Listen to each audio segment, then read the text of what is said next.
যার নাম হলো আল্লামা খাজা কুতুবউদ্দিন আল বেকাল কাকি রহমতুল্লাহ আলাইহি। খাজা কুতুবউদ্দিন আল বেকাল কাকি রহমতুল্লাহ আলাইহি যদি বিদায় না চলে যাবে, এই পৃথিবীর মধ্য থেকে বিদায় নেওয়ার পরে তার ছাত্রদেরকে ডাকতে বলে, এ ছাত্ররা, তোমরা যেদিন পৃথিবী থেকে বিদায় নিয়ে চলে যাব, আমি যখন পৃথিবী থেকে বিদায় নিয়ে চলে যাব, আমার মৃত্যুর আগে তোমাদের জানাজার নামাজ পড়ার কোনো দরকার নাই রে। আমার মৃত্যুর পরে তোমরা বিনা জানাজায় আমার লাশটাকে দাফন করে দেবে। এই কথা বলার পরে সমস্ত ছাত্রগুলো কান্নাকানি করা শুরু করলেন। সমস্ত ছাত্রগুলো কান্নাকাটি করা শুরু করলেন। সমস্ত ছাত্রগুলো ডাকতে বলে, হুজুর আপনি এটা কেমন কথা বললেন? আপনি পৃথিবীর মধ্য থেকে বিদায় নিয়ে চলে যাবেন, তবে আপনার মৃত্যুর পরে আমরা কেন জানাজার নামাজটা পড়তে পারবো না? খাজা ডাকতে বলে, এ ছাত্ররা, আমি বিদায় নেওয়ার পরে তোমরা যদি জানাজার নামাজের ইমামতিত্ব করতে চাও, যেই লোকটা জানাজার নামাজের ইমামতিত্ব করবে তার মধ্যে কমপক্ষে 4টা গুণ থাকা লাগবে, তার মধ্যে কমপক্ষে 4টা শর্ত থাকা লাগবে। এই 4টা শর্তের যদি লোক পাওয়া যায়, ওই লোকটার মাধ্যমে জানাজার নামাজ আদায় হবে। এই কথা বলার পরে সমস্ত ছাত্রগুলো কান্না করতে করতে খাজাকে ডাকতে বলে, খাজা বলেন তো দেখি কোন 4টা শর্ত থাকলে নামাজ পড়ানো যাবে?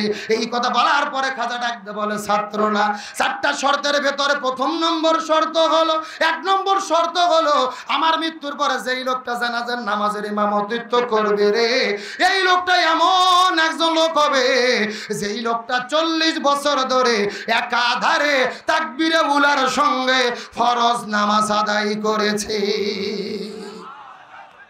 কয় বছর বললাম? যেই লোকটা 40 বছর ধরে জামাতে নামাজ আদায় করেছে। 2 নম্বর শর্ত হলো আমি পৃথিবী থেকে বিদায় নেওয়ার পরে যেই লোকটা আমার নামাজের মধ্যে ইমামতিত্ব করবে, ওই লোকটা এমন একজন লোক হবে যেই লোকটা 40 বছর ধরে শুধু ফরজ নামাজ আদায় করলে হবে না, এমন একজন লোক আমার নামাজের ইমামতিত্ব করবে রে, যেই লোকটা 40 বছর ধরে ফরজ নামাজ জামাতে আদায় করার পাশাপাশি রাতের বেলা ঘুম থেকে উঠে উঠে উঠে উঠে তাহাজ্জুদের নামাজটাও পড়তে ভুল করে না। 1 নম্বর 40 বছর ধরে ফরজ নামাজ আদায় করেছে। 2 নম্বর 40 বছর ধরে গভীর রজনীতে ঘুম থেকে উঠে উঠে তাহাজ্জুদের নামাজটাও নিয়মিত আদায় করেছে।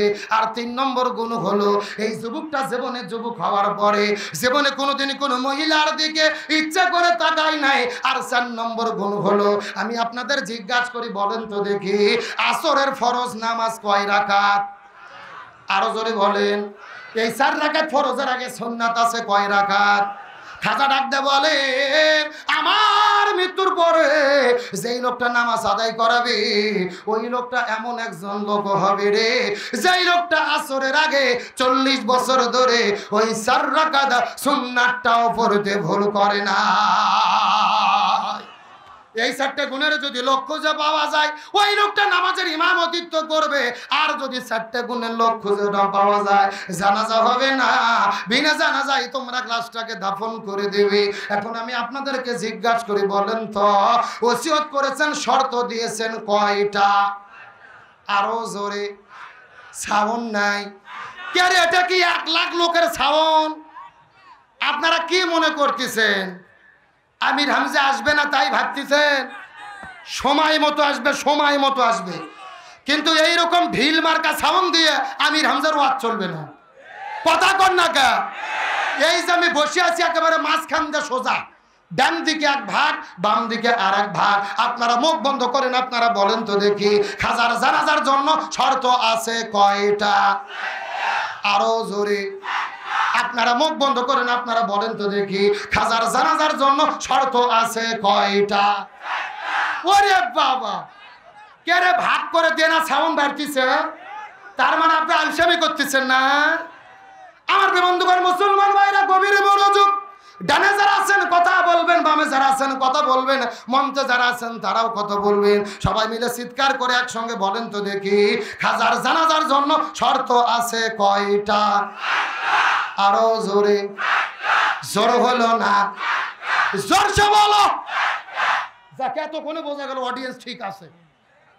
ইনশাআল্লাহ। এই 4টে গুণের লোক খুঁজে পাওয়া যায় কিনা? আর শেষ পর্যন্ত জানাজা হয় কি না হয় জানার দরকার আছে না নাই? ওই জানাজা না দেওয়া পর্যন্ত মাঠ ছাড়বো না। রাজি আছেন তো ইনশাল্লাহ? তাহলে চিৎকার করে বলেন আমরা তাবলীগ করব কি দিয়ে? আরো জোরে বলেন। এ বগুড়ার মুসলমান গভীর মনোযোগ। এই কোরআনের দাওয়াত দেওয়ার জন্য, কোরআনের তাবলীগ করার জন্য যখন আমার নবীজি বাড়ি থেকে বের হয়েছে, ওই কোরআনের তাবলীগ দেওয়ার জন্য আমার নবীজিকে তারা জেলের মধ্যে বন্দী করলো। এই কোরআনের কথা বলার কারণে আমার নবীজিকে তারা জেলে বন্দী করলো, যেই জেলের নাম হলো শিবে আবু তালিব। জোরে বলেন নাম কি? ওই শিয়াবে আবু তালিব নামক জেলের মধ্যে আমার নবীজিকে বন্দী করে রেখেছে। 1 নয় 2 নয় 3.5 বছর পর্যন্ত আমার নবীজি জেলের মধ্যে বন্দী। আমার প্রিয় বন্ধুগণ, মুসলমান ভাইরা গভীর মনোযোগ। এই দেশের মধ্যে এমন কোন জেলখানা নাই যেই জেলখানার ভেতরে দিনে অন্তত 1বার 2বার খাবার দেওয়া হয় না। অথচ আমার নবীকে এমন একটা জেলে তারা বন্দী করেছে, দিনের পরে দিন যায়, মাসের পরে মাস যায়, খাবার দেয় না রে। আমার নবী সাহাবীরা খাবার না পেয়ে গাছের পাতাগুলো ছিঁড়ে ছিঁড়ে খেয়েছে। এখন আমি আপনাদেরকে জিজ্ঞাসা করি, বলেন তো দেখি, আমার নবীজিকে জেলে বন্দী করে রাখা হলো, নবীজি কি চোর ছিল, ডাকাত ছিল, নারী ধর্ষণ করেছিল? তাহলে কিসের জন্য নবীজিকে জেলে বন্দী করে রাখা হলো? এই কোরআনের দাওয়াত দেওয়ার কারণে, কোরআনের তাবলীগ করার কারণে।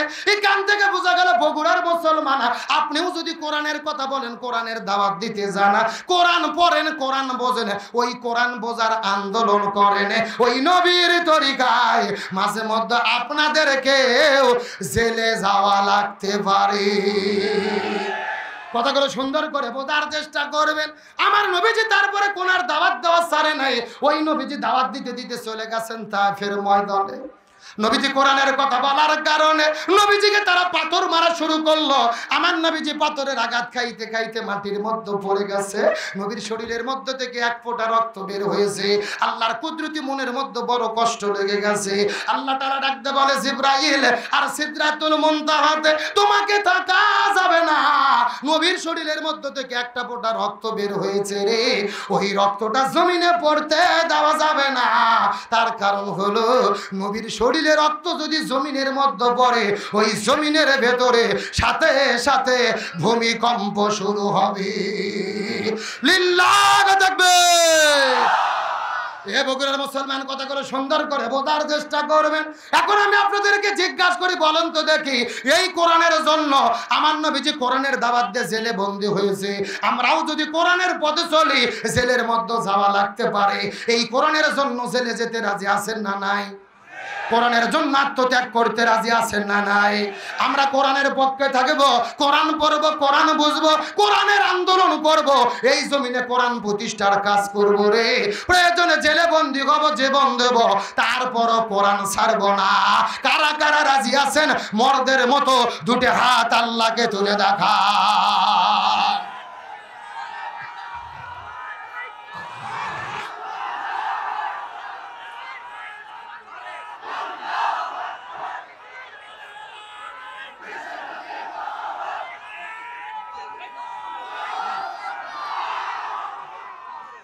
আল্লাহ তাআলা কবুল করুক, বলেন আমিন।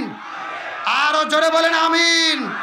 আলোচনা চলছে চলছে। এই লক্ষ্য জনতা আজকের মাহফিলে উপস্থিত হয়েছে। আমি ঘোষণা দিয়ে যোগাযোগ করে শুনেছি, মহিলাদের অবস্থাও এর চাইতে কোনো অংশে কম নয়। আলহামদুলিল্লাহ বলেন। এখান থেকে বোঝা যায় বগুড়া শাহজাহানপুর শুধুমাত্র ইমানের শক্তি পুরুষদের ভেতরে নয়, মহিলাদের ভেতরেও সুমাইয়ার উত্তর শরীরে আছে। ওই মা বোনদের জন্য মেসেজ দেওয়ার দরকার আছে না নাই?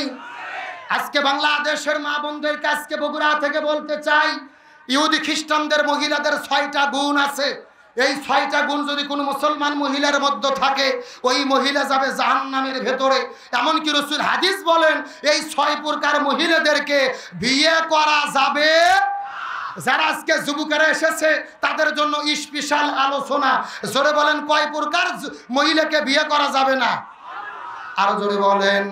আমার নামে যে মসজিদুন নববীর মধ্যে কত চমৎকার করে বলে লাতেন কেউ নিসাবি সিত্তাতি কিসল, খবরদার 6 প্রকার নারীকে বিয়ে করা যাবে না। এই 6 প্রকার নারীকে বিয়ে করলে পরিবারে শান্তি হবে না। সাহাবীরা জিজ্ঞেস করলেন, ইয়া রাসূলুল্লাহ, এই 6 প্রকার নারী কারা কারা? আপনি একটু দয়া করে বলেন তো দেখি।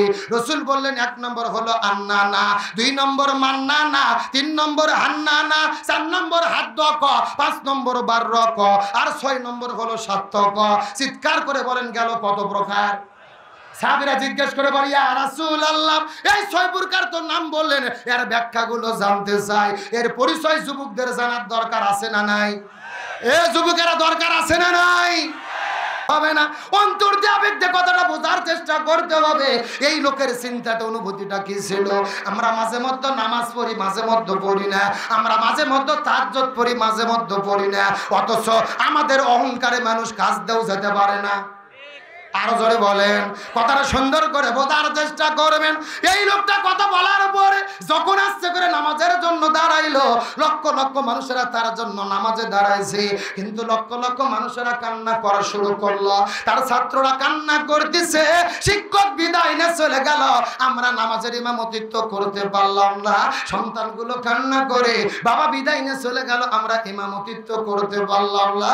এইরকম কান্না করতে করতে ওই লোকটাও কান্না করতে করতে করতে যখন নামাজ শেষ হলো, আস্তে করে ডান দিকে সালাম ফেরলেন, বাম দিকে সালাম ফেরলেন। সালাম ফেরার সাথে সাথে অবাক করে একটা আশ্চর্যজনক ঘটনা ঘটে গেল। কথা করে সুন্দর করে বোঝার চেষ্টা করবেন। ওই যে খাজার লাশটা কবরে নিয়ে যাবে, অথচ খাজার লাশের কাছে কেউ যায় না। এই লক্ষ লক্ষ মানুষেরা ওই মানুষটির কাছে যাইতে চায়, ওই মানুষটিকে দেখতে চায়। ওই মানুষটা কোন মানুষ রে? যেই মানুষটা 4টে গুণ অর্জন করলো, যেই মানুষটা জানাজার ইমামতিত্ব করলো, ওই মানুষটা কোন মানুষ? ওই লক্ষ মানুষেরা তার পরিচয় জানতে চায়। আপনারা জানতে চান কি চান না? আলোচনা চলবে, চলছে চলছে। ওই লোকের পরিচয় না জানা পর্যন্ত আমি শেষ করব না, ইনশাআল্লাহ। তাহলে চিৎকার করে বলেন, কয় প্রকার নারী বিয়ে করা যাবে না? আরো জোরে বলেন। এখন বিয়ের আগে কেমনে চিনবো জানার দরকার আছে না নাই? এ বগুড়ার মুসলমান, গভীর মনোযোগ। একদিন আমার নবী মিরাজের রজনীতে সর্বপ্রথম চলে গেলেন জান্নাতের ভেতরে। ওই জান্নাতটা পরিভ্রমণ করার পরে আস্তে করে চলে গেলেন জাহান্নামের ভেতরে। ওই জাহান্নামটা পরিভ্রমণ করার পরে পৃথিবীর মধ্যে আসার পরে রাসূলের সঙ্গে ফাতেমার দেখা হলো। নবীজি মন খারাপ করে ফাতেমার কাছে বসে আছে। ফাতেমা ডাকতে বলে, বাবা আপনার মন খারাপ করার কারণটা কি বলেন তো দেখি। রাসূল বলে, ফাতেমা রে, আমার মনটা খারাপ করার কারণ হলো আমি জাহান্নামের ভেতরে দেখেছি অধিকাংশ মহিলারা জাহান্নামে যাবে। অধিকাংশ মহিলা যাবে কোথায়? এই কথা শোনার পরে ফাতেমার মনটা খারাপ হয়ে গেল। ফাতেমা ডাকতে বলে, বাবা বলেন তো কি কারণে মহিলারা জাহান্নামে যাবে? রাসূল বললেন, ফাতেমা অনেকগুলো কারণে মহিলারা জাহান্নামে যাবে। এর পেছনে প্রধানত কারণ হলো 2টা। জোরে বলেন, কয়টা? আরো জোরে, জোরে বলো। ফাতেমা জিজ্ঞাসা করে বলে, বাবা কোন 2টা কারণে মহিলারা জাহান্নামের মধ্যে যাবে বলেন তো দেখি। রাসূল বলে, ফাতেমা রে, তার মধ্যে প্রথম নম্বর প্রকার হলো যেই মহিলাগুলো মাথার চুলগুলো বের করে, আজরা পাঁজরা বের করে বেপরদা অবস্থায় রাস্তাঘাটে ঘোরাফেরা করে, এই মহিলাগুলো জাহান্নামে যাবে। তার মানে বোঝা গেল বেপরদা নারী যারা জাহান্নামে যাবে। এ শূন্যস্থান পূরণ বোঝেন না? চিৎকার করে বলেন, বেপরদা নারী যারা। এ পেছনে সাউন্ড নাই সবাই। বেপরদা নারী যারা। কে আরে আপনাদেরকে পর্দার মিছিল করতে ভয় লাগতেছে না? আপনারা কি ভাবতেছেন আমাদের বইয়েরা ওই মাঠত বসে আছে এই টেনশন করতেছেন নাকি? চিৎকার করে বলেন, বেপরদা নারী যারা। এখন বলেন তো বাংলাদেশে বেপরদা নারী আছে না নাই? আমি কি কিছু বলবো? এ যুগের নারীদের ধরন বলিতে লাগে শরম। সকাল বেলা, আরে সকাল বেলা বরকা পরে, বিকাল বেলা ওড়না নাই। দাদা ভাই ডিজিটাল দেশ বুঝি এটাই। এ কথা কর না কে? দেখবেন সকালে এমন ভাবে বরকা পড়ছে চেনার কোন বুদ্ধি, আবার বিকেলে বরকা তো দূরের কথা, শরীরে ওড়না পর্যন্ত থাকে। আমার দিকে তাকান, ওড়না যদি দেয় আমার দিকে তাকান, ওড়না হাতের মধ্যে নিয়ে এইরকম শুধু পেঁচাই পেঁচাই পেঁচাই একেবারে পেছে পেছে দড়ির মতো চেকন করে এই গলার মধ্যে দিয়ে পিছন দিক দিয়ে ফেলে দেয়। আছে না নাই? আচ্ছা বলেন তো পেছনে ঢাকার কি কিছু আছে?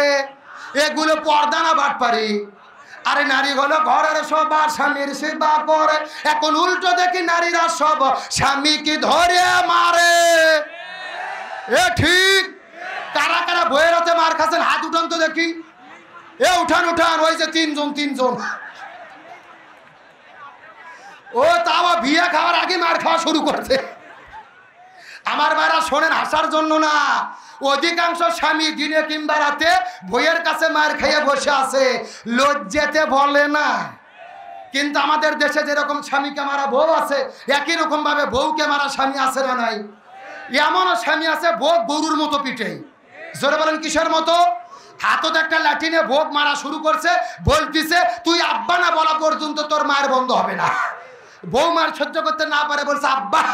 পরের দিন ওই শয়তান হুজুরের ফোন দিয়ে বলতেছে হুজুর বউ তো আব্বা বলছে ফতুও কি? আমি বললাম ফতুও পরে, আগে তোর বাটাম ফাটাতে হবে। এ কথা কর না কা? তার কারণ বলেন তো, ভোগ কি মারা যাবে? কে বলে মারা যাবে না? বউকে কখন কখন মারা যাবে আমি কি হাদিস থেকে বলবো? আমার দিকে তাকান। কি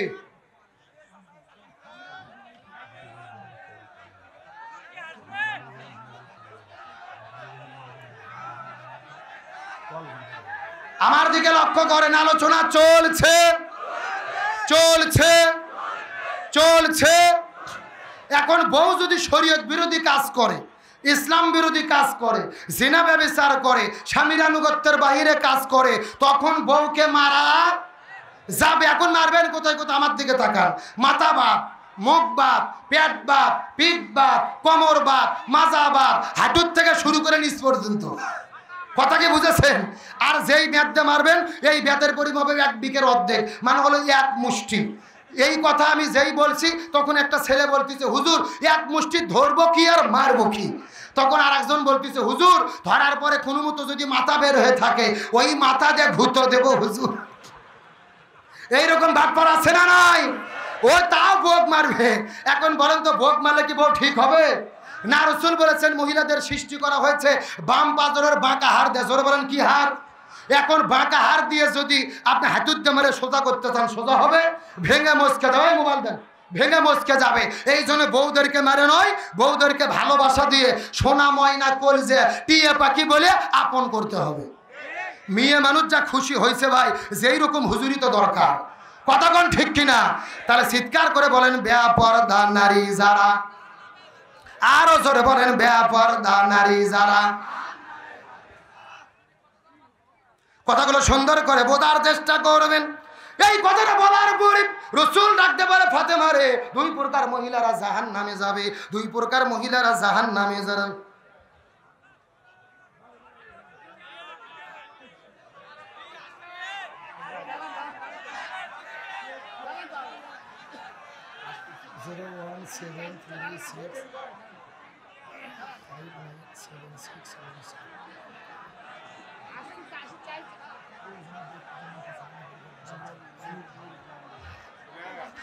টেনশন করেন না, আমির হামজা আসবে ইনশাল্লাহ। বলেন ইনশাল্লাহ বলেন। আলোচনা চলছে চলছে। আসলে আমির হামজা ভাইয়ের মাহফিল ছিল গাবতলীতে। আসল ঘটনা আপনাদের বলি শোনেন। উনি দিনের বেলা একটা প্রোগ্রাম করেছে ঢাকায়, ঢাকার থেকে 5টার দিকে এসেছে রাজশাহী, সেখান থেকে গাড়িতে গেছে গাবতলী, ওখানে একটা মাহফিলে আলোচনা করেছে, আলোচনা শেষ হয়েছে, ওখান থেকে এখানে আসবে। ওই মাহফিলে 2 ঘন্টা পরে যদি আমির হামজা যেয়ে থাকে এখানেও তাকে আসতে হবে।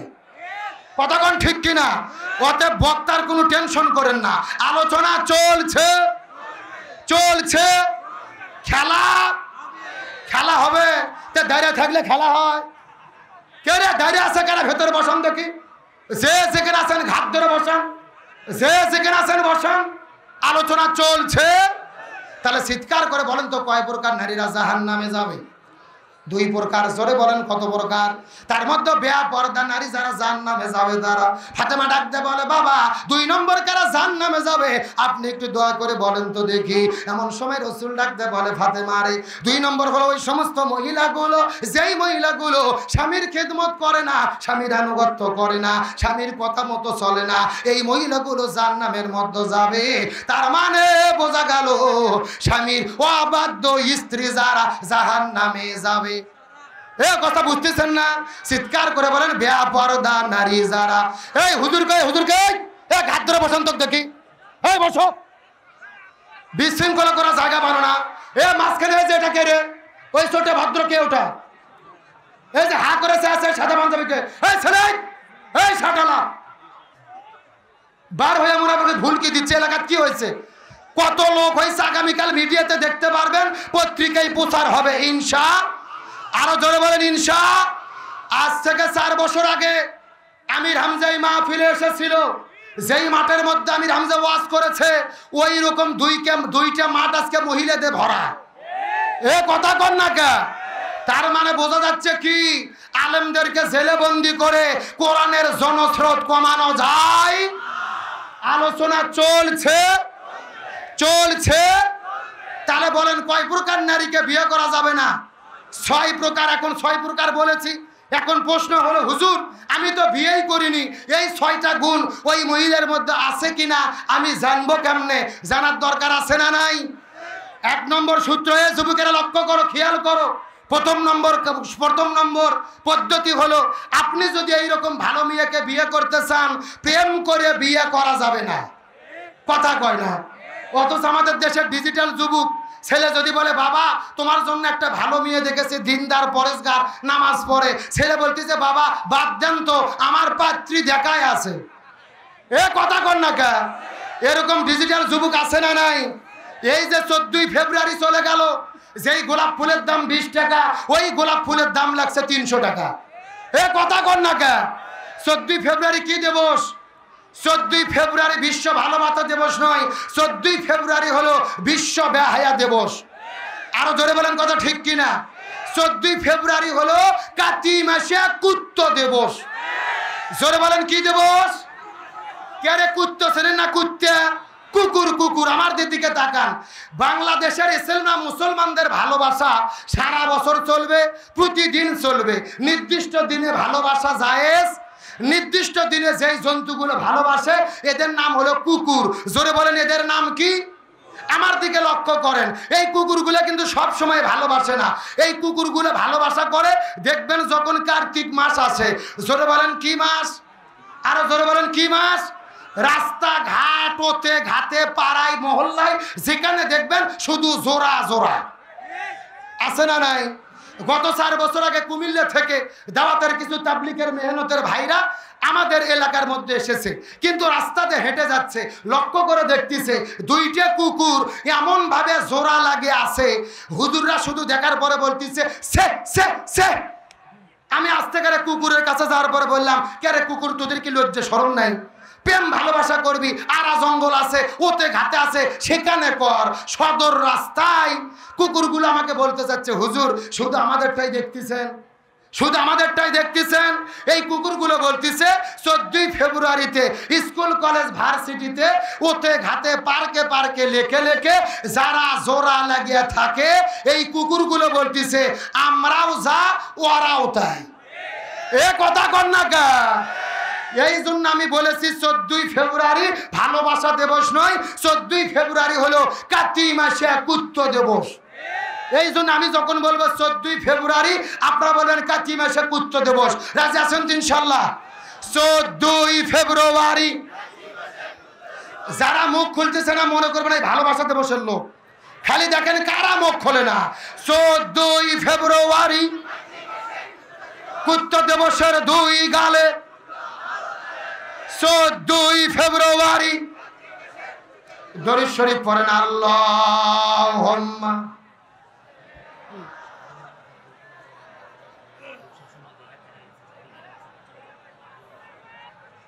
ওয়া আলা আলি জোরে লা ইলাহা ভাই আপনি গাড়ি নিচ্ছেন, হাত ধরেন, আমার হাত ধরেন। আপনি গাড়ি নিয়ে এসছেন, আপনি গাড়িটা নিয়ে রওনা করবেন, হামজা ভাই যেখানে আছে ওখান থেকে আনবেন। এই হুজুরের সাথে যান, ওঠেন ওঠেন ওঠেন ওঠেন। এটা আমাদের লক্ষ্য, জনতার দাবি। এ কথা কর না কা, ওঠেন তো ভাই, আপনি ওঠেন তো। কি আসতেছে? আমি যেটা বলি সেটা করবেন, এত মাথা মারবেন না। আপনি ভাইকে নিয়ে যান, ভাই ওঠেন তো। না না, আপনি গেলে ভালো হবে, আপনি ওঠেন। আপনি অনুরোধ ভাই, আপনাকে প্লিজ আপনার পায়ে হাত দিয়ে অনুরোধ করি, আপনি ওঠেন। আমি আমির হামজার ওয়াজ শুনতে চাই না, আমির হামজাকে দেখতে চাই। আমির হামজার ওয়াজ মোবাইলে আছে না নাই? আমরা বলতে চাই 5 মিনিটের জন্য হলেও দেখার ব্যবস্থা করতে হবে। এই লক্ষ্য, জনতার অনুরোধ, আপনি ওঠেন। আপনি নিজের গাড়ি নিয়ে যাবেন, ভাই যেখানে আছে আপনার গাড়ি তুলে নিয়ে আসবেন। যান, ওঠেন আপনি। কিন্তু আপনাদের কথা দিতে হবে, ভিপি শাহিন ভাই না আসা পর্যন্ত এখানে আপনাদের থাকতে হবে। রাজি আছেন? কারা কারা রাজি? দুটি হাত আল্লাহকে তুলে দেখান। লিল্লাহে তাকবীর।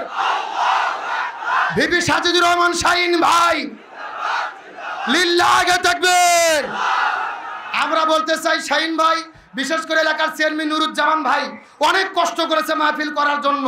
তারপরে যারা প্রধান অতিথি চেয়ারম্যান সাহেব আছে, সব অতিথিদের প্রতি অনুরোধ, আমির হামজা বগুড়ায় আছে, যেখানে আছে আপনারা 15 মিনিটের মধ্যে হাজির করবেন। কতক্ষণ ঠিক কিনা? দ্রুত চলে যাও, দ্রুত চলে যাও। কোনো কথা নাই, তোমরা যাচ্ছ ভারী ভাই বলবা না, কোথায় যাচ্ছ বলবা না, স্টেট শুধু জায়গার নাম শুনে চলে যাবা। কত ধরনের রাজনীতি আছে, পলিটিক্স আছে, আমরা দেখতে চাই। এ কথা কর না কা, এই জায়গাতে আমরা রাজনীতি করতে আসিনি, আমরা আমির হামজাকে দেখতে এসেছি, তার কণ্ঠে কোরআনের আলোচনা শুনতে এসেছি। আলোচনা চলছে। এই চাচাই, বসেন থেকে বসেন, বসেন থেকে বসেন। ওটা উঠির কোনো সুযোগ নাই, বসতে হবে। যে যেখানে আছেন বসে পড়েন। তাহলে চিৎকার করে বলেন, কয় প্রকার নারীরা জাহান্নামে যাবে? আরো জোরে বলেন। এখন 6 প্রকার নারীদেরকে বিয়ে করা যাবে না। আসেন এ যুবকেরা, এখন তোমরা চিনবা কেমনে? এই বিয়ে করার আগে পাত্রীদের চেনার দরকার আছে না নাই? মনোযোগ, গভীর মনোযোগ। আপনি যখন বিয়ে করবেন, পাত্রী দেখতে যাবেন, কোনো ভাবিকে দিয়ে পাত্রী দেখানো যাবে না। আল্লাহু আকবার কোন। আপনার পাত্রী খুঁজতে যাবে কে? আপনার মাও, আপনার বোন, আপনার দাদি, আপনার নানি, আপনার খালা, আপনার ফুপু। ভাবিকে দিয়ে পাত্রী দেখানো যাবে? তার কারণ হলো, আপনার ভাবি যদি পাত্রী দেখতে যায়, ভাবি কখনো চাবে না দেওরের বউ আমার চাইতে ভালো হোক। এ কথা কর না কে? তাহলে পাত্রী দেখবে কারা? লক্ষ্য করে, নিজের মাও, নিজের বোন, খালা, ফুপু। এখন পাত্রী দেখতে যাওয়ার পরে দেখবে এই মেয়ে কেমন, মেয়ের মাও কেমন, মেয়ের দাদি কেমন, মেয়ের নানি কেমন। এই 3 জন মেয়ের ভেতরে এই 6টা গুণ আছে কিনা। এই 6টা গুণ যদি মেয়ের মায়ের মধ্যে থাকে, দাদির মধ্যে থাকে, নানির মধ্যে থাকে, ওই মেয়েকে বিয়ে করা যাবে। তার কারণ ভালো করে বুঝবেন, মাও ভালোতে সন্তান ভালো। জোরে বলেন, মাও ভালোতে। এ বগুড়ার মুসলমান চিৎকার করে বলেন, আপনাদের এলাকা থেকে গরুর হাট আছে? হাটের নাম কি? দুবলাগাড়ি হাট। আমার দিকে তাকান। একটা লোক গেছে দুবলাগাড়ি হাটে গরু কিনতে, দুধের গরু। জোরে বলেন, কিসের গরু? এখন দুধের গরু কিনতে যাইয়া শুধু গরুর নিচ দিয়ে তাকাচ্ছে, পায়ের নিচ দিয়ে তলা দেখতেছে। এখন গরুর মালিক বলতেছে, কে ভাই গরুর নিচে দেখেন কে? ওই লোক বলতেছে, ভাই দেখতেছি দুধ কেমন হবে। তখন গরুর মালিক বলতেছে, আরে পাগল, এই গরুর মায়েরই 20 লিটার হতো, মায়ের কয় লিটার? তখন এই যে কিনবে চিন্তা করছে, মায়ের যদি 20 লিটার হয়, সন্তানের অন্তত 15 লিটার হবে। তাহলে গরু কিনতে যায় যদি গরুর মায়ের খোঁজ নেওয়া লাগে, বিয়ে করতে যাইয়া বইয়ের মায়ের খোঁজ লাগবে না? এ জোরে বলে লাগবে না? আপনারা যখন আলু লাগান, কি বীজ লাগান? বিএডিসি, বিরাট। আপনাদের ধান্দা কি? বীজ ভালোতে আলু ভালো। একই রকম ভাবে বউ ভালোতে বইয়ের মাও ভালোতে বউ ভালো। কতক্ষণ ঠিক কিনা? এই 6টা গুণ থেকে বিয়ে করার তৌফিক দিক, বলেন আমিন। তাহলে চিৎকার করে বলেন, খাজার জানাজা আছে কয়টা? এ পেছনে দাঁড়াচ্ছে কে রে? কে রে পেছনে দাঁড়াচ্ছে কে? ঘাট ধরে বসে দাম তো দেখি। চিৎকার করে বলেন, যেই লোকটা জানাজা করছে এই লোকের পরিচয় জানতে মন চায় কি চায় না? আরো জোরে বলেন। কারা কারা আলোচনা শুনবেন হাত তোলেন তো দেখি। এই আলোচনা চলবে, চলবে। লিল্লাহে তাকবীর। আলোচনা চলছে, চলছে। তবে কোনো ওটাউটি করা যাবে এ বগুড়ার মুসলমান কথাগুলো সুন্দর করে বোঝার চেষ্টা করবেন। যেই মানুষটা নামাজের ইমামতিত্ব করেছে ওই লোকটার কাছে যাওয়ার পরে হাজার হাজার মানুষেরা যখন তার মানুষের কাছে চলে গেল। আচ্ছা আমার দিকে তাকান, এই মাহফিলকে আপনারা নষ্ট করতে চান? একটা লোকও ঘুরতে দেবেন না। এক লোক যদি ওঠে হলে ভাইরাস, ওর দেখা থেকে আর একজন উঠবে, যে যাকে পান ঘাট ধরে বসে দেন। কেরে কিসের পেশাব? এই যুবকেরা কতদিন সিনেমার হলে গেছে, পেশাব লাগলে ওঠে না, 3 ঘন্টা সিনেমা দেখে জিপি মেরে বসে থাকে। এ কথা কর না কে? তে কোরআনের মাহফিলের জন্য 30 মিনিট থাকা যাবে না?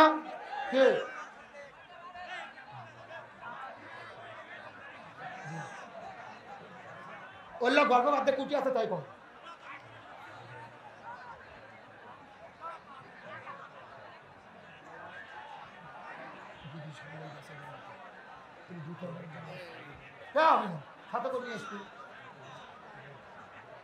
কোনো ফোন বাড়ির জাটা করবে, কিসের ফাজলাম? আর বাড়ির যা ধরে চলে আসবে, এটা কি ফাজলাম না তুই? এ দুটো দান্ত থেকে আমি যা বুদ্ধি দিচ্ছি সে অনুযায়ী কাজ করেন। হ্যাঁ বেবি শাইন ভাই গাছে গাড়ি নিয়ে আনতে ভাইকে, আমির হামজা ভাই যেখানে আছে ওখান থেকে ধরে আনতে হবে। বগুড়া জেলার যদি থাকে আজকে মাহফিল আসতে হবে। আর বগুড়া ছেড়ে চলে গেলে আমাদের আপত্তি নাই। ওই মাগরিবের মাহফিলে যদি ও যায় ওটা হলো নফল, এটা হলো ফরজ। এ কথা কর না কা? দ্রুত চলে যাও, দ্রুত চলে যাও। বাড়ি ভাইকে শাইন ভাইয়ের সঙ্গে যোগাযোগ করেন। এই সাধান ভাই ভিপি শাইন ভাইয়ের সঙ্গে যোগাযোগ করেন। উনি গেছে না, ওনার সঙ্গে কাক পাঠাচ্ছেন, ওনার সাথে কাক পাঠাচ্ছেন। হে রাজু ভাই, শাইন ভাইয়ের সাথে কে গেছে? আপনি যাবেন না, দ্রুত যাও, দ্রুত যাও, দ্রুত যাও। আসতে বেশিক্ষণ লাগবে না ইনশাল্লাহ, আলোচনা চলছে। তাহলে যারা দাঁড়িয়ে আছে ঘাট ধরে বসে জানতে দেখে, এই চাচা বসেন, আমির হামজা দেখতে আছেন বসেন, দেখার ব্যবস্থা হবে ইনশাল্লাহ বসেন। যে যেখানে আছেন বসে পড়েন। এই যে বাম পাশে যারা যারা আছেন বসে পড়েন। একটা লোক ওটাউটি করার কোনো সুযোগ। তাহলে আমার দিকে তাকান, যেই লোক জানাজা পড়াইছে এই লোকের পরিচয়টা জানতে মন চায় কি চায় না? এ বগুড়ার মুসলমান কথাগুলো সুন্দর করে বোঝার চেষ্টা করবে। ওই লোকটা নামাজ যখন শেষ হয়ে গেল, এই লক্ষ লক্ষ মানুষেরা ওই মানুষটির কাছে যাওয়ার পরে দেখে আশ্চর্য ঘটনা, যেই মানুষটা খাজার জানাজার ইমামতিত্ব করেছে ওই লোকটার দিকে লক্ষ্য করে দেখে ওই লোকটা এই দুনিয়ার বড় কোনো মুফতি নয়, বড় কোনো মুহাদ্দিস নয়, বড় কোনো হুজুর নয়। ওই লোকটার পরিচয় হলো রে, ওই লোকটা ছিল দিল্লি রাষ্ট্রপতি খাজা শামসুদ্দিন আল তামাশ রহমতুল্লাহ আলাইহি।